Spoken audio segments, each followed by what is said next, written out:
Sandrine, I'd like to bring you out. Our first speaker, Sandrine Dixson-Declève, is the co-president of the Club of Rome. I didn't bring the book with me, but she has a book coming out today. It's being released today. Sit down. Called Earth for All. The Club of Rome really got the world's attention 50 years ago exactly with a report called The Limits to Growth. So Sandrine is a great leader in sustainability and climate. She advises the European Commission.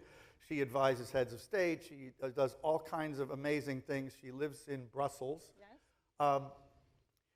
So just quickly, tell us, what was the Limits to Growth report and what have you released today? So the Limits to Growth report was released in 1972. This is the 50th anniversary. Typically, you celebrate a 50th anniversary. After what you've just shown, I can tell you all that we're commiserating rather than celebrating. Because the fact of the matter is that already in 1972, MIT scientists used the algorithms of the time and the large-scale modeling in order to look at system dynamics. So what would happen if population growth continued in the way in which it was already doing? What would happen in terms of the stress on the planetary boundaries, the use of natural resources, and plotted out a series of scenarios. And when you look at those scenarios, already in the 2020s, we would see exactly the tipping points that we're seeing now.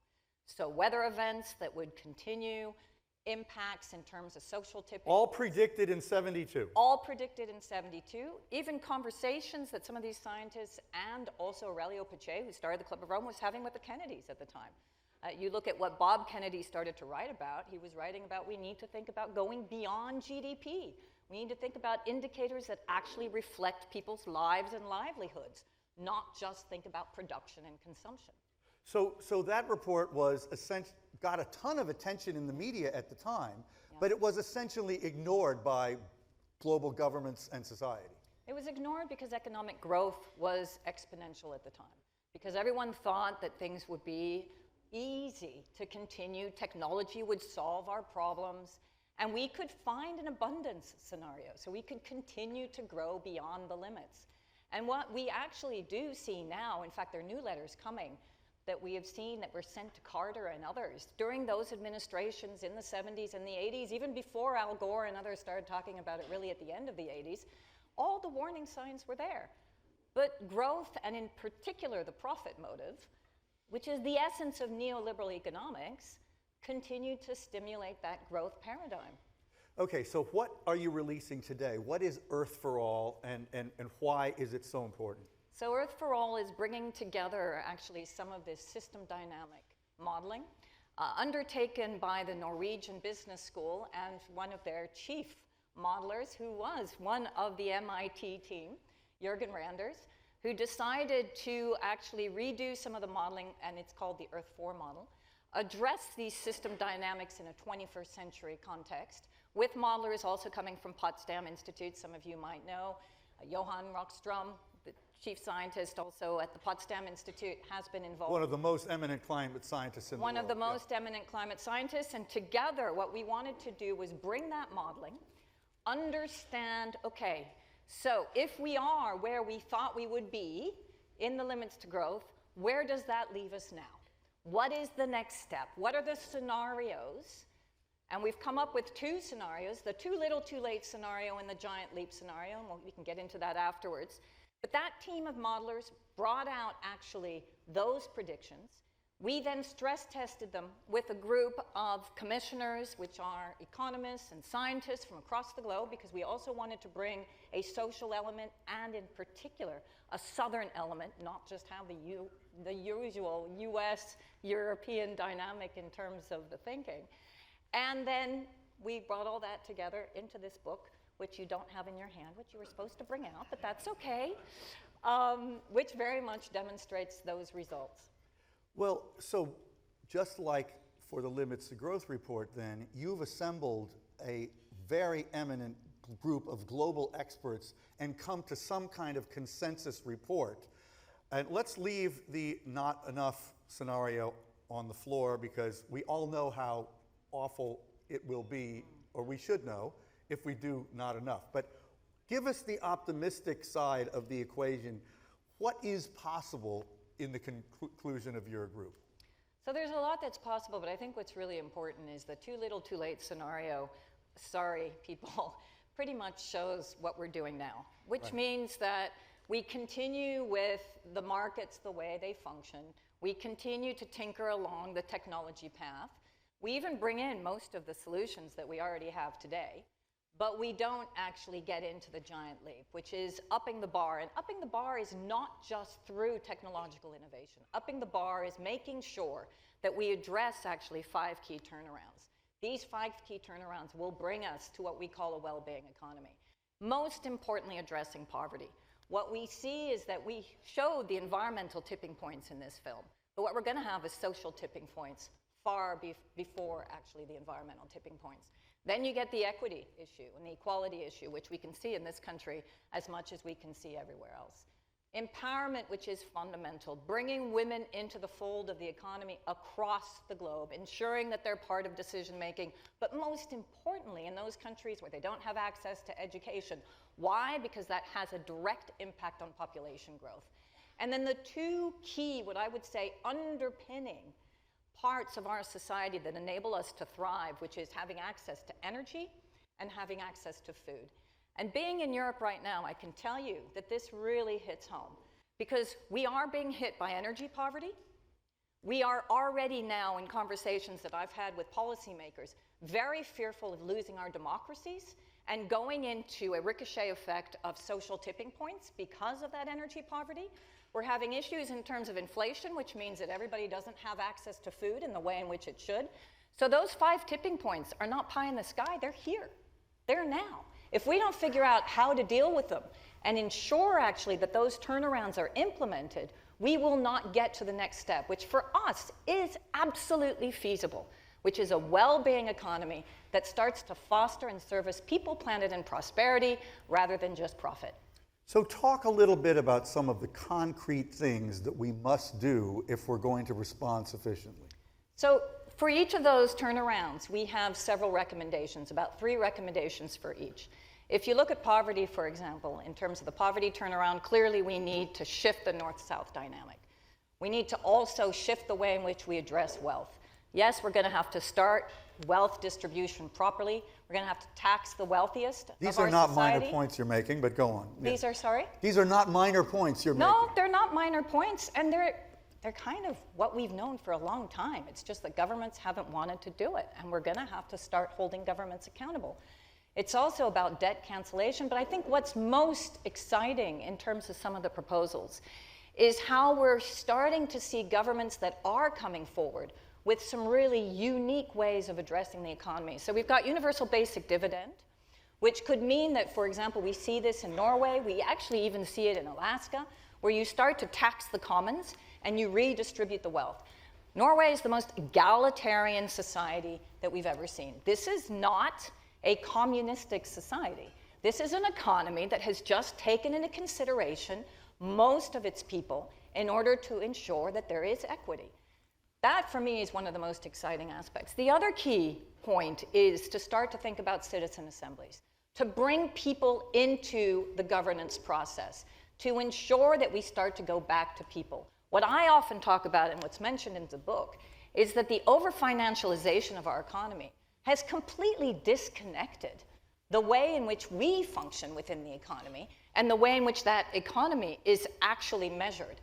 Because the economy is measured by shareholder value, not by people working, no longer. So that social contract, that compact that we used to have actually, even here in the United States, is totally out the window. We really should measure societal well-being rather than GDP as a measure of how we're doing. But it's distressing to think about some of the social factors and the way they could accelerate problems for primarily climate-driven emigration, which really would follow on from the failure to do debt cancellation and shift more of the resources from the wealthy parts of the world to the poor parts of the world, which, as you say, we've known we need to do, but the will to this day still isn't really there. Or do you see that actually beginning to shift? Do you think it could shift? So I think there are 2 tendencies, and I think this is where we really need to tap in the subconsciousness of people coming out of COVID. I think we need to, first of all, realize, and in fact, the last meeting that I was at like this, our big assembly, was in Germany, where they're still wearing masks. And I asked everyone to look at each other and to say whether they ever envisaged that they would be sitting in an auditorium with a bunch of people wearing masks. And of course, everyone would say no. Which means what? Which means we were able in 2 years to totally transform the way in which we engaged with each other and the way in which we engaged with our entire economy. That transformation is what we need to tap into. When we're actually being told by governments that it's too hard, that it's too difficult, that we can't shift our budgets to completely focus on a pandemic or to completely focus on climate change, excuse my language, but I call bullshit. Because it is. We've seen it. That is what we need to tap into. So by that logic, in a perverse way, the pandemic was possibly a benefit for our global consciousness and our consciousness of our ability to shift dramatically enough to address genuine crises. Absolutely. The problem now, and this is the reality check, and this is where we have to stand above and be much more strategic and smart in the way in which we act, is that we have a compound effect. As I said, in Europe, right now, in Brussels, what are we talking about? We're talking about recovery budgets coming out of COVID. We're talking about inflation and obviously the Ukrainian invasion, which is creating such a stress. And we've just had the greatest drought in history across most of Europe with heat waves everywhere. The compound effect is such that clearly policymakers are saying, how the hell am I going to fix all this? And think about transforming at the same time. The response there is we've got to think about short-term levers for long-term systems change. I'm an energy specialist. I'm fine if we're going to go for gas in the short term, because we know that we need to have gas right now in the European economy. Otherwise, people are absolutely going to suffer, and they already are. Because of the invasion, we've gone from 40% dependency on Russian gas to 9%. That's an amazing That is transformation. unbelievable.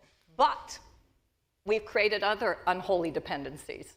And so my reaction to that is, please don't create even more stranded assets. Make sure that you start to put in place the infrastructure that we need to totally shift to renewables and energy efficiency.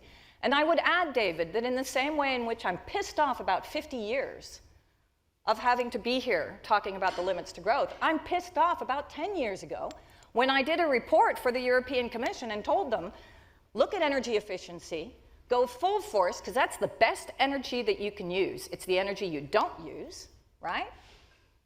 You could actually, and this was the prediction, in large part, yeah. we could have weaned ourselves off Russian gas 10 years ago if we started to listen to the reports that we had. We also had the Crimean War, we also had Georgia, we also had, obviously, the Ukrainian gas crisis already.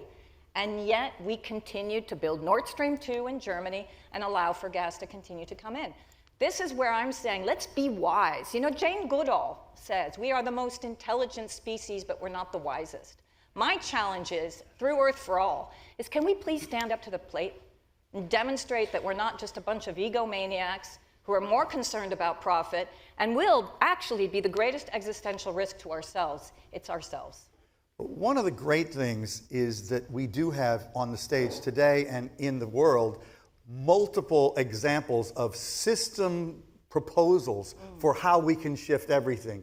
Your Earth for All book, which everyone really ought to read, is an extremely thorough... Today. What? Out today. Today is the pub date, by the way.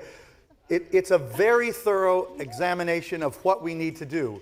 Separately, today you're going to hear from the people who have put together the Speed and Scale report, which is another extremely thorough look, particularly at how technology can be a tool to aid in this societal transformation.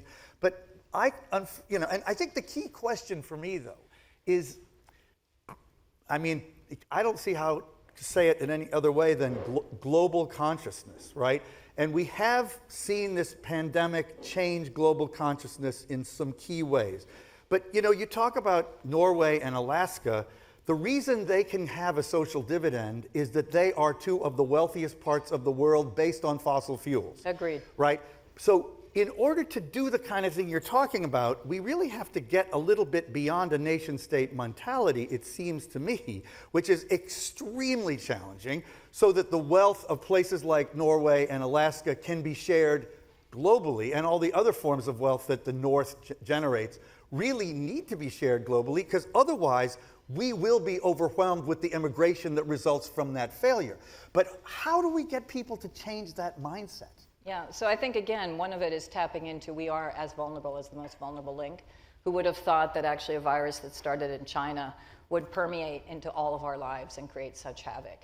And that's one of the messages that we absolutely have to get out there. But you're absolutely right. The communication element of this and how do we get into the hearts and souls of people is very important. And you need to hit them where they are. You need to start talking about why is it that they're having difficulty in having access to energy? What does that actually mean for their lives? Part of this will have to be that the North is going to have to pay for the South. And by the way, we owe them, whether you look at colonialism or whether you look at the way in which we use their natural resources. It's time to fess up to the way in which we've created these dependencies. And it's not only time to fess up because we're just being good, by the way. I'm sorry, but I grew up in Palo Alto. I go back to San Francisco. And no one can tell me that that's a healthy society. Okay? There has been no friggin' trickle down in San Francisco. No, just East Palo Alto and Palo Alto is an incredible contrast right there. Completely, completely. And for me, that is the epitome of where we have gone wrong. And it's a democratic state. Because we have forgotten what it means to create a welfare net. I'm not, again, talking about a communist versus capitalistic model. I'm talking about a smart model. Because we all know that if crime rates go up, we're the ones that are going to be the target. We also know that we've got the highest rates of mental illness, highest rates of suicide. Our children are actually suffering from anxiety. We've got burnouts going through the roof. And we've got the first generation of youth that are going to make less than their parents. You cannot tell me that our society is not broken. It's fine. It's functioning for a few. Those that have bunker mentality and think that they can get away from the rest. But this is where it has to stop. And I think mindfulness is going up. I think people are starting to realize it. I think people are feeling uneasy. And that is where we need to have the conversations. And so how do you have that conversation? Well, part of it is that governments have to have that conversation. And that's what's been happening in what we call the well-being governments. So Iceland, Scotland, Wales, New Zealand, yes, right. all of those, Finland, all of those countries have actually been addressing well-being economics and putting in place new indicators that have a social, environmental, and also an economic pillar. And that cross-fertilization has also enabled them to be able to have totally different conversations with citizens. Secondly, most of them have held citizen assemblies. This is the biggest stakeholder engagement proposal that you could actually put in place, which is to start to talk to your citizens. It's also the best democratic example of having engaged citizens in your democracy. And that's the other thing we call for. But the other thing, which is very important, linked to that, is that the state is going to have to take responsibility. I'm appalled at hearing that in California, we have just passed a law where you can loot up to something like $90. I don't know if anyone knows this better than me. You can steal up to $90 and not be incriminated. Now, can we please understand what that means? We are enabling crime because we don't want to deal with the root cause, which is we have got a real problem in the state, and we have to think about creating some kind of I don't think welfare we net. could say the social services in California are sufficient. Anybody who's spent any time anywhere on the coast of California can see this extraordinary homeless problem, for one thing. Absolutely. But citizens' assemblies, it seems to Americans like such a radical notion. But what most Americans don't realize is that, for example, Canada has already institutionalized a national citizens' assembly where they mailed this guy, the guy who was running it was at our Techonomy climate event in March, because he's the partner of the former Minister of the Environment in Canada. They mailed 50,000 Canadians, randomly selected, a letter saying, if you're interested in participating, tell us. Then out of the several thousand who responded, they made a very careful effort to select indicative population of all different sorts of diversity. They come together regularly in Ottawa, and the country is listening to them. And that's the beginning of the kind of process we need all over the world. And it does happen in Ireland. They did it around the abortion issue, et cetera. Americans have never even heard of this idea. Yeah. And of course, we are the culprits. This is the thing that our time is up, but it's so disturbing that the United States is so resistant to many of these notions, despite the fact that we have caused the overwhelming percentage of the problem. It's disturbing. It is disturbing. It's also disturbing that this is supposedly the home of democracy. Right. And you would think that we would have instituted citizen assemblies before. But without democracy, all of these problems are going to be much more difficult, and democracy is a whole different conversation, which we know that's under threat too. But the thing I love about Earth for All is that you really have put forward a fundamentally positive vision of possibility, and we all have to go to that place because at this point we have no choice. So thank you for writing the book. Thank you for being here. Great way to start our conference. Thank you. Thank you, Sandrine.